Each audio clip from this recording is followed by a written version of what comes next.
બોર્ડની પરીક્ષાની ગણતરીના દિવસો બાકી રહી ગયા છે ત્યારે સુરતના રાંદેર રોડ ખાતે આવેલા સરસ્વતી વિદ્યાલય દ્વારા અનોખી પહેલ કરવામાં આવી રહી છે। અહીં રાત્રિ શાળા શરૂ કરવામાં આવી છે, જ્યાં સાંજે 6:30 થી 10 વાગ્યા સુધી રાત્રિ વર્ગો ચલાવવામાં આવે છે, જ્યાં વિદ્યાર્થીઓ આવે છે અને એક સાથે વાંચન કરે છે। ત્યાં વિદ્યાર્થીઓની સાથે શિક્ષણ પણ છે અને જે તેમને કોઈ ડાઉટ હોય તો એ શિક્ષકો દ્વારા સોલ્વ કરી આપવામાં આવે છે। આ રાત્રિ શાળામાં 85 થી વધુ વિદ્યાર્થીઓ આવી રહ્યા છે। રાત્રિ શાળાનો હેતુ એ છે કે વિદ્યાર્થીઓ ઘરે એકલામાં વાંચન નથી કરતા, તેઓ ગ્રુપમાં વાંચન કરી શકે, એક પોઝિટિવ વાતાવરણ તેમને મળે, સારું પરિણામ લાવવામાં તેઓને મદદ મળે। ત્યારે વિદ્યાર્થીઓ પણ હોશે આ રાત્રિ શાળામાં આવે છે અને બોર્ડની પરીક્ષાની તૈયારીઓ કરે છે। મારું નામ પલ્લવી બારોટ છે। હું શ્રી સરસ્વતી વિદ્યાલયમાં આચાર્ય તરીકેની ભૂમિકા અદા કરું છું।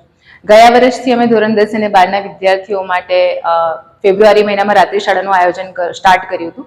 આ વર્ષે પણ અમે રાત્રિ શાળા ચલાવી રહ્યા છે। 27 જાન્યુઆરીથી 25 ફેબ્રુઆરી સુધી રાત્રિ શાળાનું આયોજન શાળામાં કરેલ છે, જેમાં ધોરણ 10 અને 12ના વિદ્યાર્થીઓ શાળામાં આવીને પોતાના આયોજન પ્રમાણે પોતાના સબ્જેક્ટનું બેસીને વાંચન કાર્ય કરે છે અને આ વાંચન કાર્ય કરતા કરતા તેમને કોઈ પણ ડાઉટ્સ હોય તો એ બીજા દિવસે પોતાના સબ્જેક્ટ ટીચર્સને મળીને ડાઉટ્સ ક્લિયર કરતા હોય છે।